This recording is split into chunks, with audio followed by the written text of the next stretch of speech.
دي هي كاثرين، بنت عندها 18 سنه ولسه ما اتخرجتش من الثانويه. وليه؟ ده اللي هنعرفه شويه كده. بتقعد كاثرين قدام الكاميرا ومش بتبقى عارفه تبدا الكلام منين بالظبط، بس بتسجل فيديو علشان عايزه تثبت ان هي فعلا موجوده في المكان ده. بتقول ان هي في طوكيو في سنه 2030 وبالتحديد في منطقه سوميدا، البلد اللي احتفت بكل سكانها بسبب الكائنات اللي ظهرت فجاه من سنتين بس. واول مره شافتهم فيها كانت على التلفزيون. كانت مفكره انه وباء، وكان في اشاعات كتير بتقول لان دي مؤامره عسكريه، والوباء او المرض ده بيتعرف باسم جيباتي.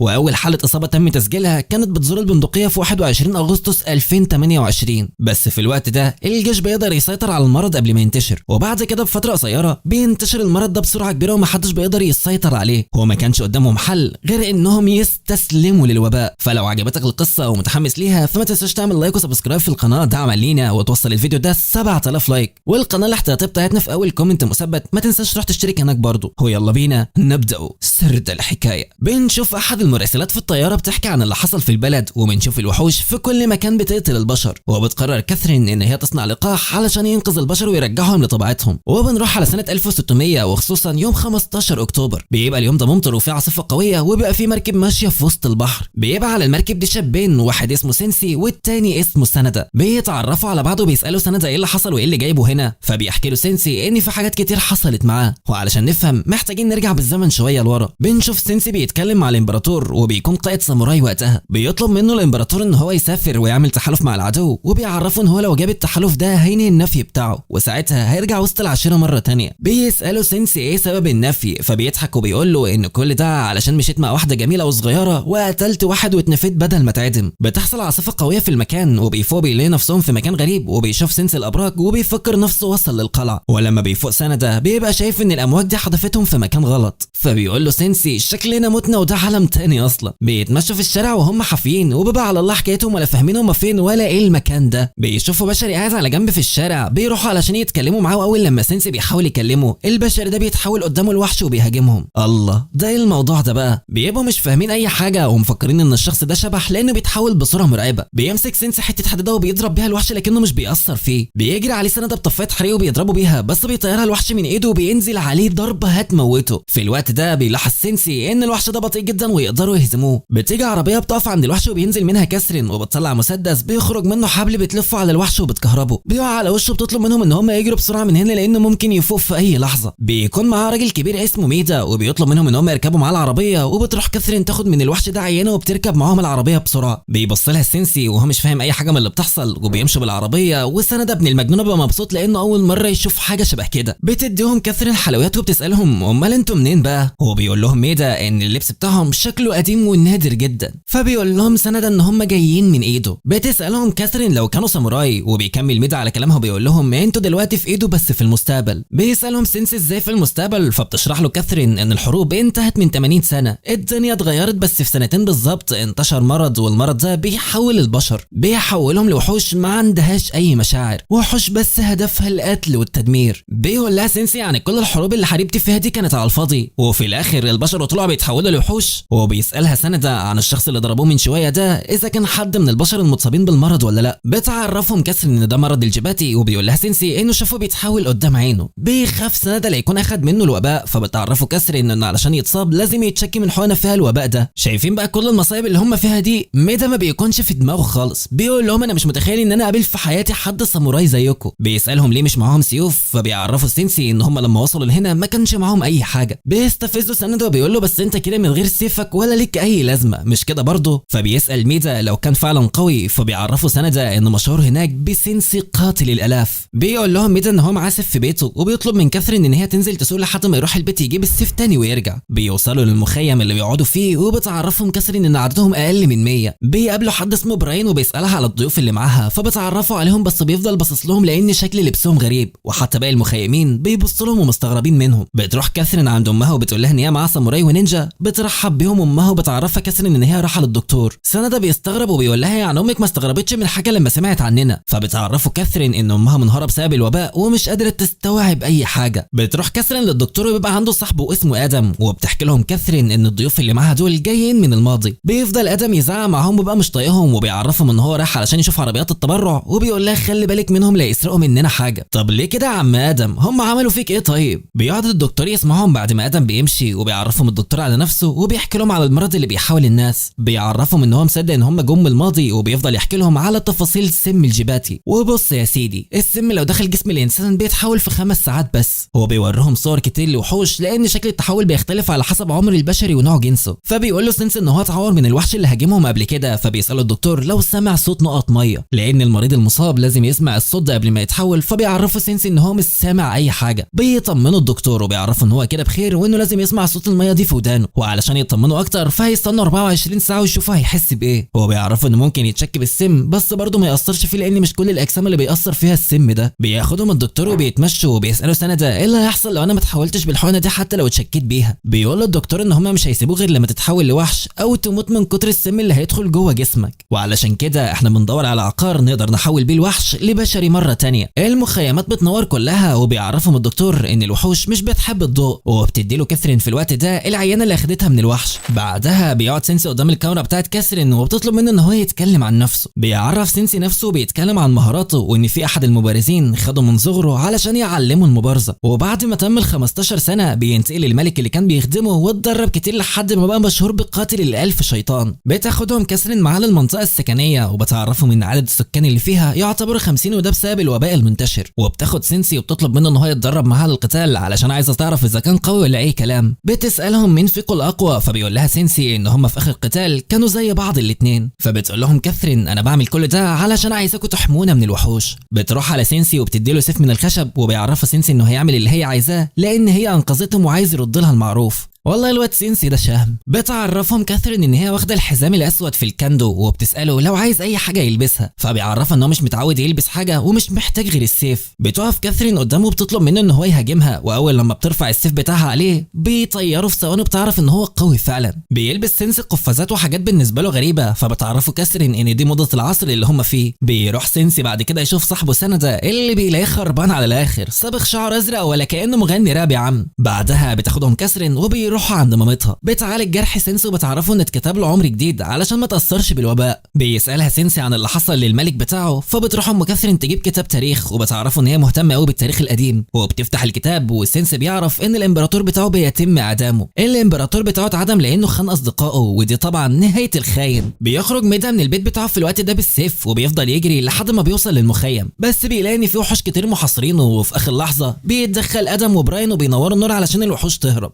وبيزعلوا ادم علشان خاطر انه يبقى بره المخيم للوقت ده. بيقعد سينسي حزين من اللي حصل للامبراطور بتاعه، وبتكلمه كاثرين لكنه مش بيرد عليها. بيعرف زميله انه زعلان على الامبراطور اللي كان بيخدمه، وبيجي الدكتور وبيطمن على الجرح اللي في ايد سينسي. بيخرج سينسي يقف عند الباب لانه بيكون مخنوق وبيفكر في الامبراطور، وانه كان نفسه يكون هناك علشان ينقذه لكنه مش عارف ايه اللي جابه هنا. بيجري عليه ميدا من بعيد وبيعرفه انه جاب له السيف من بيته. وفي اللحظه دي النور بيقطع. بيطلب الدكتور من كاثرين ان هي تروح تشوف امها، وبتبقى مش عايزه تمشي وتسيب سينسي لوحده. الوحوش بتهجم على المخيم من كل مكان. مجموعه من الوحوش بتحاوط ميدا، وفي واحد منهم بيمسكه. بيجري عليه سينسي علشان ينقذه، ولكن خلاص فات الاوان. بيجري سينسي بالسيف اللي معاه على الوحوش وبيقتل فيهم. وبيقف الدكتور مع سنتا يتفقوا على خطه يعملوها علشان يقدروا يطردوا الوحوش اللي محاصراهم دي. بيدخل وحش على ام كاثرين وبتبقى مش مستوعبه ده ايه، فبتدخل عليها كاثرين وبتنقذها وبتاخدها وبيطلعوا يجروا. بتيجي لسندا والدكتور فكره، وبيمسكوا مشاعل نار وبيولعوها في معظم الخيام علشان يعملوا ضوء والوحوش تهرب، بس الوحوش بتهاجم اكتر لان النار مش عامله ضوء كفايه. بيبدا سندا في الهجوم على الوحوش وبيقاتل فيهم، وبتهاجم الوحوش دي ادم ورجالته. بيجي عليهم وحش وبيبقى لسه هيقتل ادم، بس سينسي بيجي وبينقذه. ادم مش بيبقى طايقه، وبيطلب سينسي من ادم انه يروح ينقذ كاثرين وباقي الناس. بيقول له روح انت وسيب لنا موضوع الوحوش دي. بيمشي ادم وهو نفسه يرجع يقتل سينسي، وبيطلب براين من سينسي انه يخلي باله ما يموتش. بيجي الدكتور وسندا وبيشوفوا قوه سينسي وهو بيقاتل في الوحوش، وبيروح ادم ينقذ كاثرين هو وبراين. بيقف سينسي قدام وحش عملاق والسيف بتاعه مش بيأثر فيه، فبيجري سندا عليه وبيحدف قنبله على الوحش بيقتله. وبيقف الدكتور عند عربيه اللقاح علشان يحميها. بتروح كاثرين وبتشوف سينسي وهو بيقاتل في الوحوش، وبتعيط من الفرحه لانها اول مره تشوف واحد قوي زي سينسي. بيطلع عليهم النهار، وبيبقى ميدا قاعد تعبان قوي، وبتساله ام كاثرين لو كان سامع صوت ميه في ودانه. بيعرفها ميدا انه سامع الصوت ده من بدري، وكل شويه بيسمع الصوت اكتر.